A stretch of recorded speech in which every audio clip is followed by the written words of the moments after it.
थी, उसके लिए मिट्टी और पैसा, धन बराबर थे। उसे धन और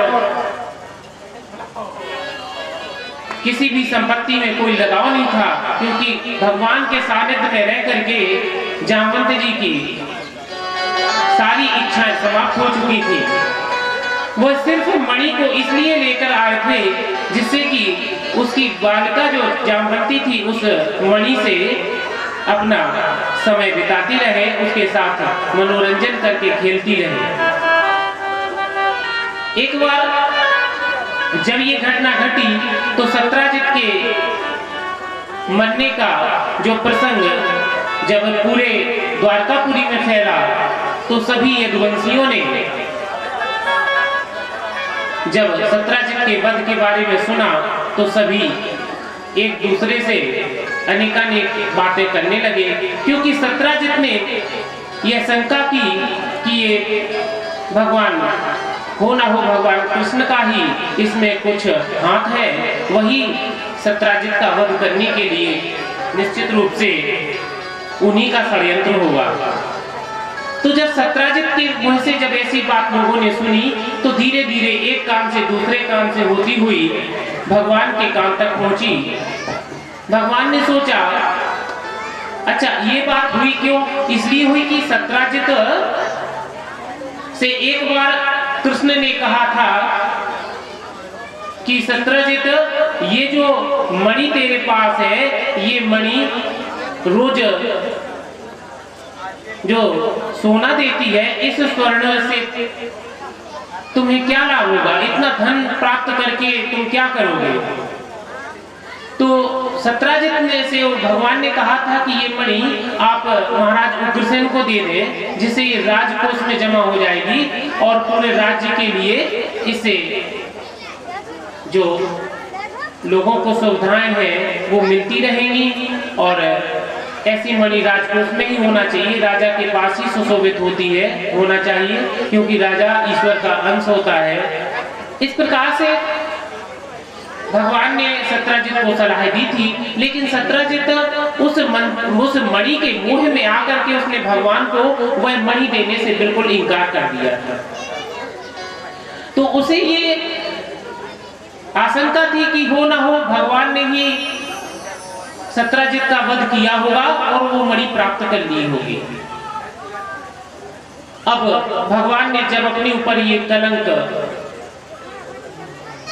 आने की बात सुनी, हालांकि ये कथा मुझे नहीं कहनी चाहिए क्योंकि इसमें भगवान के प्रति दोषारोपण किया गया है, फिर भी मैं भगवान के चरणों में क्षमा याचना करता हूँ। प्रेम से बोलो जय श्री राधे। तो भगवान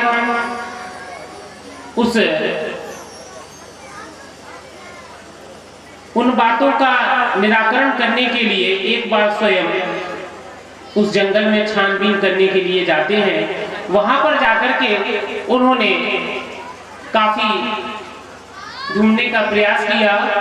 अंततः उन्हें प्रसेन के कुछ वस्त्रों के चिन्ह, माला, मुकुट इत्यादि राज चिन्ह कुछ मिल जाते हैं और वह भगवान उन चिन्हों को देख करके, और वहां उन्होंने सिंह के भी पद चिन्ह देखे।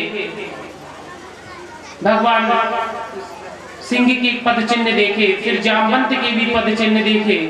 तो वहां पर वह उस गुफा में पहुंचते हैं और गुफा के अंदर देखा कि एक कन्या उस मणि के साथ खेल रही है, उसका बड़ा प्रकाश हो रहा है, पूरी अंधेरी गुफा जगमगा रही है। भगवान ने वहां जाकर के उस बालिका से वो मणि लेना चाहिए, लेकिन जामवंत जी आ गए हैं और भगवान से उस मणि को लेने के लिए उसका विरोध किया है और भगवान के साथ जामवंत जी का युद्ध हुआ है। युद्ध बहुत दिनों तक युद्ध चला, कई दिन हो गए। कभी जामवंत भगवान कृष्ण पर भारी पड़ते हैं, कभी भगवान कृष्ण जामवंत पर भारी पड़ते हैं। इस तरह से युद्ध करते करते कई दिन बीत गए। अंत में जब जामवंत की पूरी अस्थि पंजर ढीले हो गए तो उन्होंने भगवान के चरणों में साष्टांग दंडवत करते हुए कहा, हे प्रभु, आप कोई साधारण व्यक्ति नहीं जान पड़ते हैं, हो ना हो आप निश्चित या तो ब्रह्मा है या विष्णु है या शिव है। इन तीन देवों में आप निश्चित ही कोई ना कोई अवतारी ईश्वर का अंश है। और वह भगवान के सामने दंडवत विनय करता है।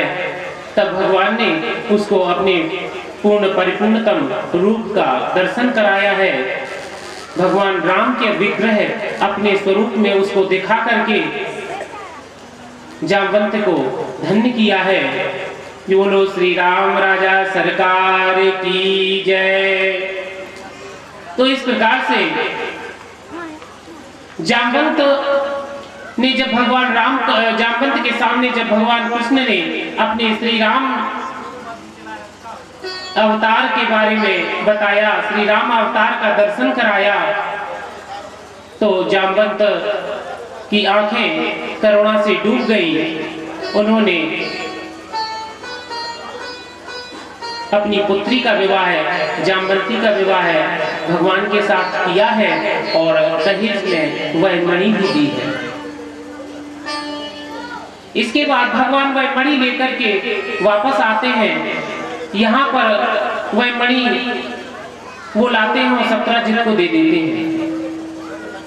लेकिन कुछ समय के उपरांत क्या होता है कि सत्राजित के पास वह मणि थी। एक बार शतधन्वा और कृतवर्मा ने और अक्रूर जी ने एक षड्यंत्र रचा। कृतवर्मा वही कृतवर्मा है जो महाभारत के युद्ध में शेष बचे थे। कृतवर्मा, कृपाचार्य, अश्वत्थामा। तो कृतवर्मा और अक्रूर जी ने मिलकर के और शतधन्वा ने मिलकर के सत्राजित का वध किया है और सत्राजित का वध करके शतधन्वा और कृतवर्मा ने वह मणि अक्रूर जी को दे दी। जब उनको ये भगवान को ये पता लगा, क्योंकि भगवान उस समय हस्तिनापुर गए थे, यहाँ से जामवंती और जो सत्यभामा थी, सत्यभामा सत्राजित की पुत्री थी। जब सत्राजित को ये मणि दी है तो सत्राजित ने भी अपनी पुत्री का विवाह, सत्यभामा का विवाह भगवान श्री कृष्ण से किया है। जब सत्यभामा को ये पता लगा कि उसके पिता का वध शतधन्वा ने कृतवर्मा के साथ मिलकर के किया है, तो सत्यभामा वहां से दौड़ी रथ के द्वारा हस्तिनापुर पहुंची हैं और वहां भगवान के सामने गिड़गिड़ रोने लगी, हे नाथ, हे भगवान, मेरे पिता का शतधन्वा और कृतवर्मा ने वध किया है।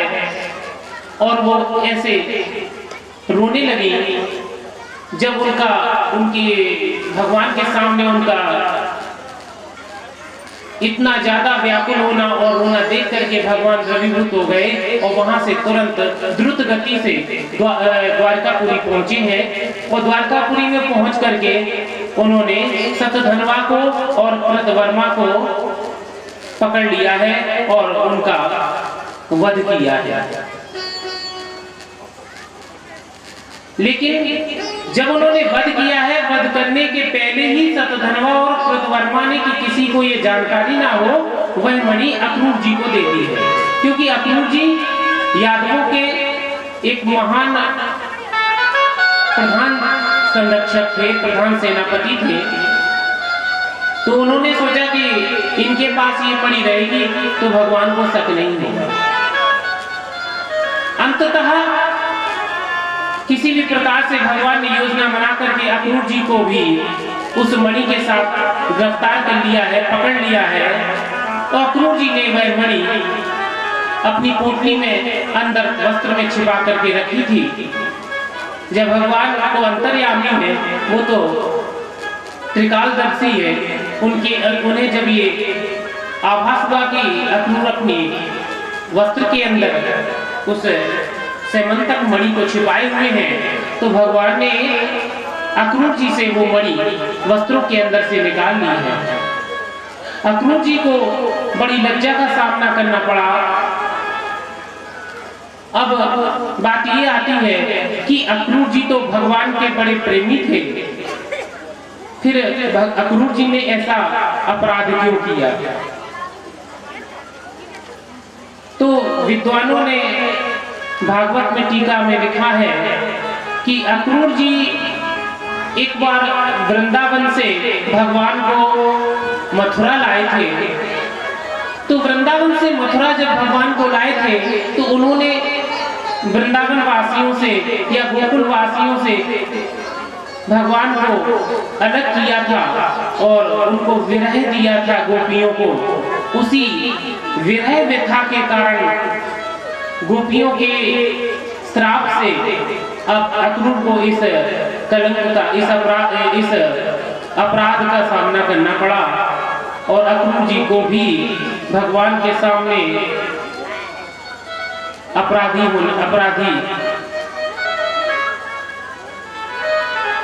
होना पड़ा। इसके बाद में भगवान ने उसके सत्यभामा से भी विवाह किया है, जामवंती से भी विवाह किया है। सभी रानियों में फिर एक भद्रा थी, भद्रा से भी भगवान ने विवाह किया है।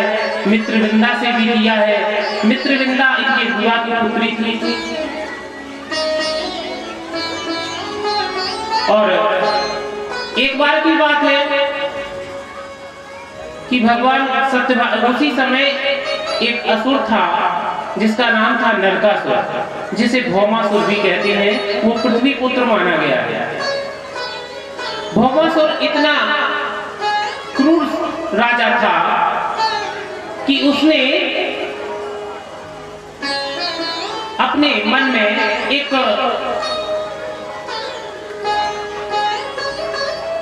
ये योजना बनाई कि वह इच्छा करता था कि वह 1 लाख स्त्रियों के साथ शादी करे। 1 लाख विवाह करने की उसने मन में ठानी थी। रिकॉर्ड बनाने का सोच रहा था कि वह रिकॉर्ड बनाना सोच रहा था कि मैं ये रिकॉर्ड बना लूं कि मेरी 1 लाख पत्नियां हो और जब मैं निकलूं तो कोई कहे कि देखो ये नरकासुर है, भौमासुर। तो भगवान तो घट घट की जानने वाले होते हैं। तो उसी समय नरकासुर, बोलो जय श्री राधा,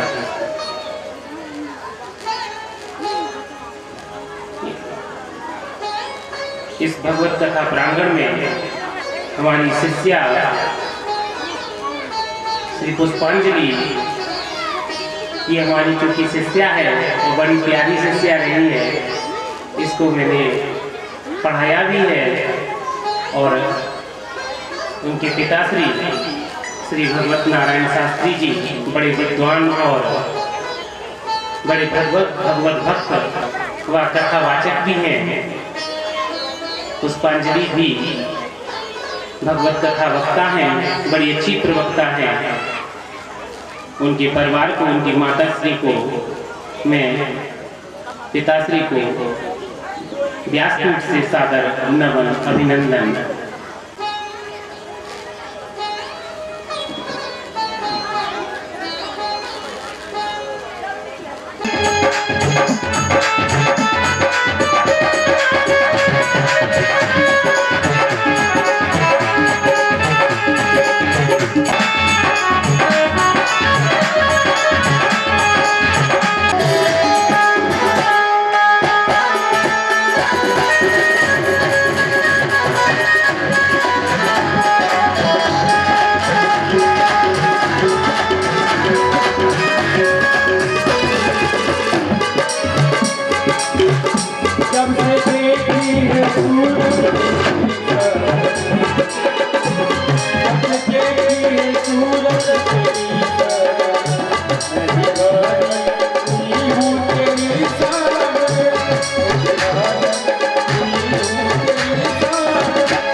जिंदगी तेरे नामों पर की जिंदगी तेरे नामों पर की तुझे उम्मीद मेरी की जिंदगी तेरे नामों पर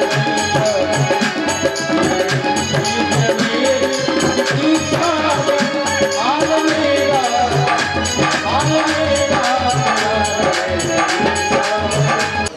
द्वारकापुरी में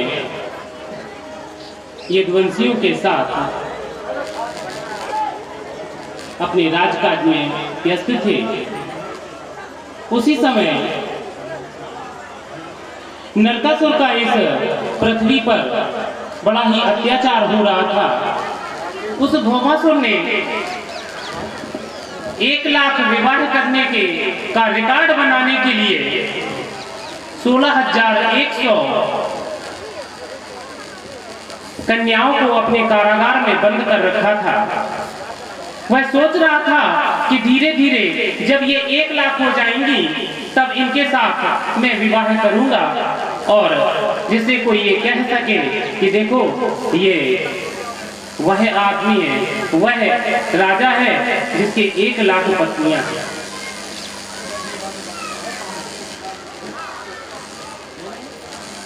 भगवान ने उस नरक चतुर्दशी के दिन नरकासुर का वध भगवान श्री कृष्ण ने किया था और मूर नामक दैत्य को भी मारा के ग्रंथों में लिखा हुआ था।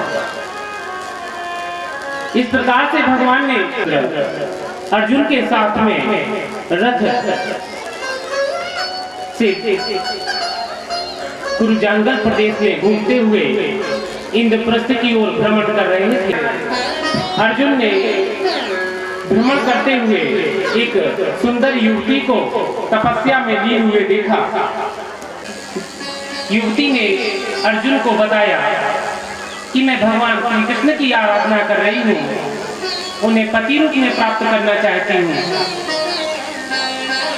उन्होंने अपनी मनोकांक्षा अर्जुन के सामने व्यक्त की। अर्जुन जाकर के भगवान श्री कृष्ण को अर्जुन ने जाकर के भगवान श्री कृष्ण को यह सब वृतांत बताया। इसके बाद में भगवान का कालिंदी से विवाह हुआ है। बोलो कालिंदी भगवती महारानी की जय, यमुना मैया की जय। इसके बाद अगला विवाह भगवान ने मित्रविंदा के साथ किया है। मित्रविंदा ये भगवान की बुआ की पुत्री थी। जो भगवान की बुआ थी, वसुदेव की सबसे छोटी बुआ का नाम राजाधिदेवा था। राजाधिदेवा ये जयसेन को ब्याही थी। इन्होंने अपनी पुत्री का मित्रविंदा का विवाह भगवान श्री कृष्ण से किया है। इसके बाद में इनके विंद और अनुविंद 2 भाई थे। आगे भगवान ने केकय देश के राजा संतर्दन के यहाँ उनकी पुत्री भद्रा से विवाह किया है, जो भी ये भी भगवान श्री कृष्ण की बुआ की पुत्री थी। इनकी एक बुआ का नाम श्रुतकीर्ति था। प्रथा भी इनकी बुआ थी, जो अर्जुन की माँ थी, पांडवों की माँ थी। प्रथा, श्रुतकीर्ति, राजाधिदेवा ये सब भगवान की बुआ थी। तो इस तरह से श्रुतकीर्ति से भद्रा का जन्म हुआ था। भगवान ने भद्रा से विवाह किया है। बोलो देवी भद्रा की जय। इसके बाद में भगवान ने लक्ष्मणा से विवाह किया है। ये राजा बृहत्सेन की पुत्री थी। इन सभी 8 पटरानियों से भगवान ने 10 पुत्र उत्पन्न किए हैं और एक कन्या उत्पन्न की है। इस प्रकार से भगवान के कुल में 16,100 पत्नियों से प्रत्येक पत्नी से 10-10 पुत्र उत्पन्न हुए। भगवान के 1,60,080 पुत्र थे। इस प्रकार से यदुकुल उस समय का सबसे बड़ा कुल था। और सुखदेव जी महाराज राजा परीक्षित से कहते हैं, हे राजन, इस यदुकुल के बारे में यदि मैं सैकड़ों वर्षों तक भी इसमें पैदा हुए राजाओं का, भगवान के कुल का अगर वर्णन करूं तो भी पूरा नहीं हो सकता है। इतने धर्मात्मा राजा उस समय हुए हैं। इस प्रकार से भगवान की दिनचर्या द्वारकापुरी में बड़ी अच्छे ढंग से बड़े एक ऐसा परिवार भगवान का था कि जिसमें किसी भी प्रकार का किसी को द्रोह नहीं था, आपस में बड़ा प्रेम था। सभी यदुवंशी ब्राह्मण भक्त थे। वे कभी भी ब्राह्मणों का अनादर नहीं करते थे, क्योंकि उन्हें ये शिक्षा स्वयं भगवान कृष्ण से मिली थी। ऐसे सदाचारी और उन्नति की ओर उन्मुख उन यादवों का यश पूरे संसार में फैला हुआ था। बड़े संयमी यादव थे, बड़े सदाचारी थे, क्योंकि वो भगवान श्री कृष्ण से सुरक्षित भी थे।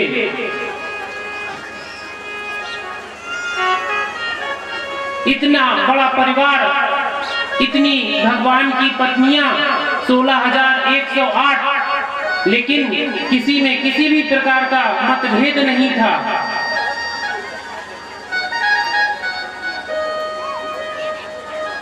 भगवान नारद जी ने स्वयं जाकर के भगवान की महलों में उनको लीला करते हुए देखा। प्रत्येक कक्ष में जाकर के भगवान का दर्शन किया। उसी क्षण, उसी समय, एक ही समय में भगवान कई रूप रख करके वहां निवास किया करते थे। वो अपनी पुत्र पौत्रों संतति के द्वारा बड़े सुख से स्वर्ग के समान रहते थे। जैसे स्वर्ग में इंद्र रहता है, ऐसे ही हमारे बांके बिहारी की वहां कीर्ति पूरे विश्व में अपनी ध्वजा फहरा रही थी। उन्हीं दिनों, क्योंकि भगवान के साथ उज्जैन में भगवान ने शिक्षा ग्रहण की थी, और एक उनके परम मित्र थे जो विप्रकुल में थे, उनका नाम सुदामा जी था। कृष्णस्यासीत सखा कश्चिद् ब्राह्मणो ब्रह्मवित्तमः विरक्त इंद्रियार्थेषु प्रशान्तरात्मा जितेन्द्रियः। वह कृष्ण के सखा थे और ऐसे इतने शांत थे कि भक्तों का स्वभाव तो शांत होता ही है। पूरे भागवत में शांत चित्त दो भक्त विशेष रूप से हुए हैं, जिनमें एक प्रहलाद जी हैं और एक सुदामा जी हैं, जिनको प्रशांतात्मा कहा गया है। प्रशांतात्मा जितेंद्रियः, जिन्होंने अपनी इंद्रियों को जीत लिया है। हे परीक्षित, श्री कृष्ण सबको पवित्र करने वाले हैं। उनके सानिध्य में सुदामा जी गुरुकुल में रहे थे। उनको भगवान कृष्ण से अतिशय प्रेम था। लेकिन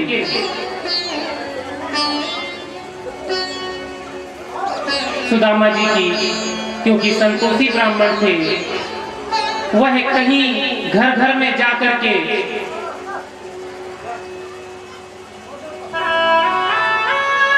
पंडिताई का काम नहीं करते थे। उनके अंदर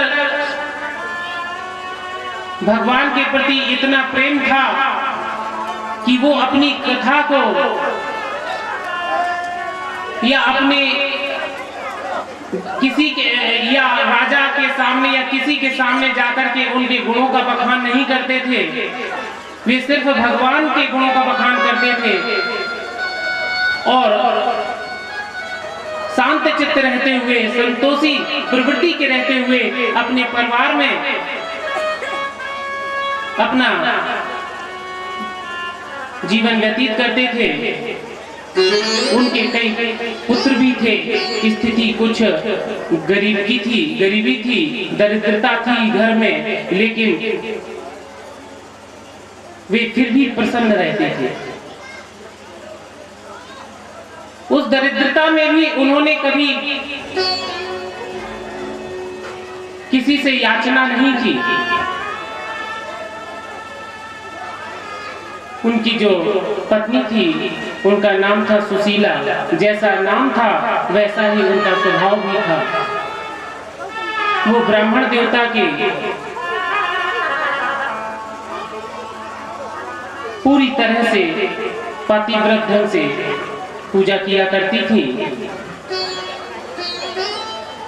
एक बार तो उनके घर में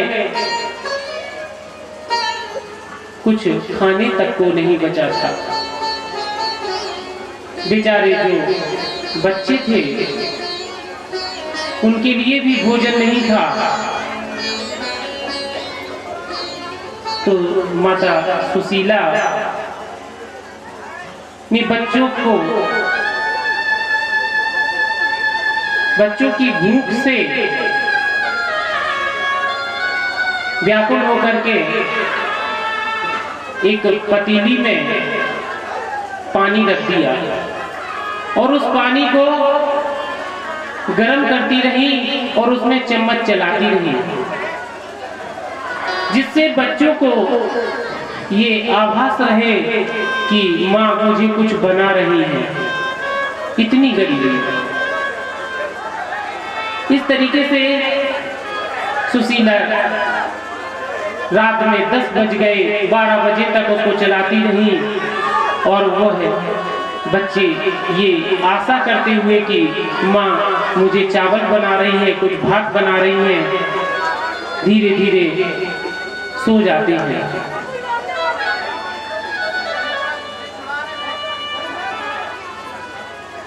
तो इतनी गरीबी में किस तरीके से, इतनी दरिद्रता में वह अपने बच्चों का पालन पोषण कर रही है। एक बार की बात है, एक दिन उनसे रहा ना गया। उन्होंने भगवान से कहा, उन्होंने अपने पति से कहा कि आप कहा करते थे कि सुदामा से उन्होंने कहा कि आप कहा करते थे कि कन्हैया या कृष्ण भगवान जो इस समय द्वारकाधीश हैं, वो आपके गुरुकुल में मित्र हुआ करते थे। तो क्यों ना आप उनके पास जाकर के कुछ याचना करें।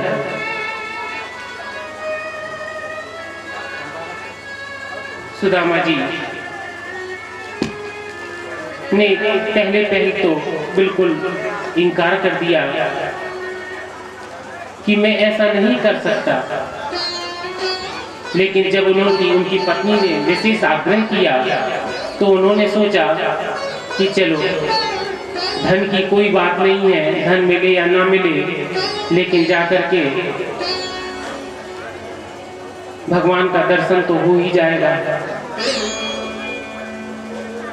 सुदामा जी रात भर सोते रहे। जब सुबह हुई तो अपनी पत्नी की हट के सामने उनकी हट जब नहीं चली तो वह भगवान के धाम द्वारकापुरी को जाने के लिए आखिरकार तैयार हो गए। सुशीला ने 4-5 घरों से पड़ोस में से जाकर के कुछ चावल इकट्ठे किए और उन चावलों को एक पोटली में बांध करके सुदामा जी को दे दिया है। और सुदामा जी उस पोटली को लेकर के भगवान के धाम द्वारकापुरी को चलने के लिए तैयार हुए हैं। कहाँ सुदामापुरी और कहाँ द्वारकापुरी, रास्ता बड़ा लंबा है। उन्होंने पैदल ही चलना शुरू किया।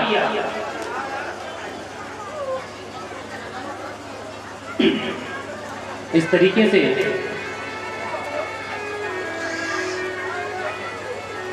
सुदामा जी जब चलते हैं, उनके साथ में बीच बीच में भक्तों की टोली भी मिल जाती है। उन टोलियों के साथ सुदामा जी धीरे धीरे द्वारकापुरी के लिए गमन करते जा रहे हैं।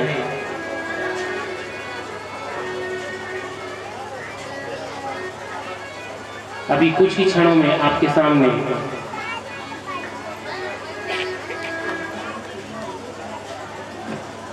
सुदामा जी का वह विग्रह, वह दर्शन आपके सामने होगा। उसकी झांकी भी आपके सामने दिखाई जाएगी।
Thank you.